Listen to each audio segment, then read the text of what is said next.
அஸ்ஸலாமு அலைக்கும் friends, welcome to just for you JFU. இன்றைக்கி நம்ம சேனலில் சூப்பர் டேஸ்டியான சிம்பிளான மஷ்ரூம் தொக்கு எப்படி செய்யலாம் அப்படிங்கிறத பார்க்கலாம். ஸோ இந்த மஷ்ரூம் தொக்கு செய்கிறதுக்கு ஃபஸ்ட்டு வந்து ஒரு 4 டேபிள் ஸ்பூன் அளவுக்கு குக்கிங் ஆயில் போட்டுக்கோங்க. ஸோ எண்ணெய் சூடாகட்டும். 2 பச்சை மிளகாயை கட் பண்ணியோ கீழியோ இப்படியே வச்சுக்கோங்க, அது போட்டுக்கோங்க. அதுக்கு அடுத்ததாக 2 வெங்காயத்தை இந்த மாதிரி நீட்டாகவே இந்த நறுக்கி வதக்கிக்கோங்க. கூடவே உப்பு சேர்த்துக்கிட்டிங்கன்னா கொஞ்சம் ஃபாஸ்ட்டாக வதக்கிடும். அது கொஞ்சம் வதங்கிட்டு இருக்கலாம். இது கூடவே வந்து நம்ம கருவேப்பிலையும் சேர்க்க போகிறோம். இது கொஞ்சம் வதங்கட்டும். கருவேப்பிலை சேர்த்தா இன்னும் கொஞ்சம் ஃப்ளேவர் நல்லாயிருக்கும்.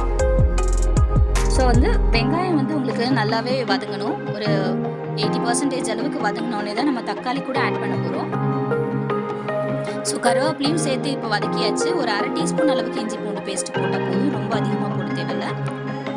2 தக்காளியை நறுக்கி அதே மாதிரி நீல வாக்கிலே நறுக்கி வச்சுருக்கேன், அதையும் சேர்த்துட்டு இந்த தக்காளி வந்து நல்லா குழஞ்சி வரணும், அந்தளவுக்கு நம்ம இதை வேக வைக்க போகிறோம்.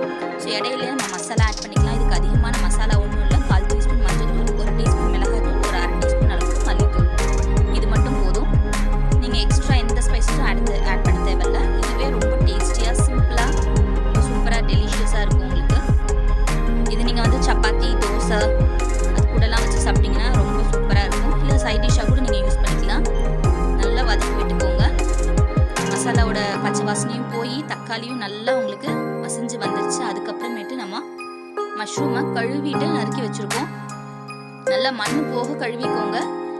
கழுவிட்டு நறுக்கி நீல வாக்கிலே நறுக்கி வச்சுருக்கோம். அதை அப்படியே போட்டுட்டு தண்ணி ஊற்றக்கூடாது இந்த ஸ்டேஜில். ஏன்னா வந்து ஆல்ரெடி மஷ்ரூம்ஸ் வந்து தண்ணி விடும், இல்லைனா ரொம்ப சாகி ஆகிடும். ஸோ அதனால் வந்துட்டு இப்போ மஷ்ரூமை போட்டு நல்லா இந்த மாதிரி பரட்டிக்கிறேன். ஒரு 5 நிமிஷம் அந்த மாதிரி மூடி போட்டு விட்டோன்னா தண்ணி நல்லாவே வெளியில் வந்துருக்கு பாருங்கள். ஸோ இந்த ஸ்டேஜில் நம்ம தண்ணி ஊற்ற வேண்டாம். திருப்பி ஒரு 5 மினிட்ஸ் அளவுக்கு குக் பண்ணிவிட்டு அதுக்கு அடுத்ததாக இப்போ கொஞ்சம் நல்லா பெரண்ட மாதிரி ஆகிக்கிச்சு. அதனால் நம்ம ஒரு கரண்டி அளவுக்கு தண்ணி ஊற்றிட்டு நல்லா பரட்டி விட்டுருங்க. உங்களுக்கு மஷ்ரூம் வந்துட்டு கொஞ்சம் நேரத்திலே குக் ஆகிடும். மஷ்ரூம் வேகிறதுக்கு ரொம்ப நேரம்லாம் தேவையில்லை.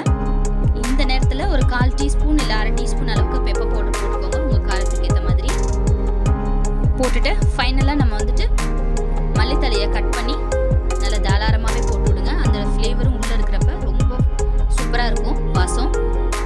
ஸோ வந்துட்டு மல்லித்தலையை போட்டாச்சு. நல்லா ஒரு பரட்டி நம்ம ஸ்டவ் ஆஃப் பண்ணிடலாம். அவ்வளோதான், சூப்பர் ஈஸியான மஷ்ரூம் தொக்கு வந்து ரெடி ஆயிடுச்சு. இதுக்கு வந்து நான் வந்து மல்டிகிரெயினில் சப்பாத்தி பண்ணியிருக்கேன். ஸோ அந்த சப்பாத்தியோட சாப்பிட்றப்போ ரொம்ப எம்மையாக இருக்கும். ஸோ அவ்வளோதான்.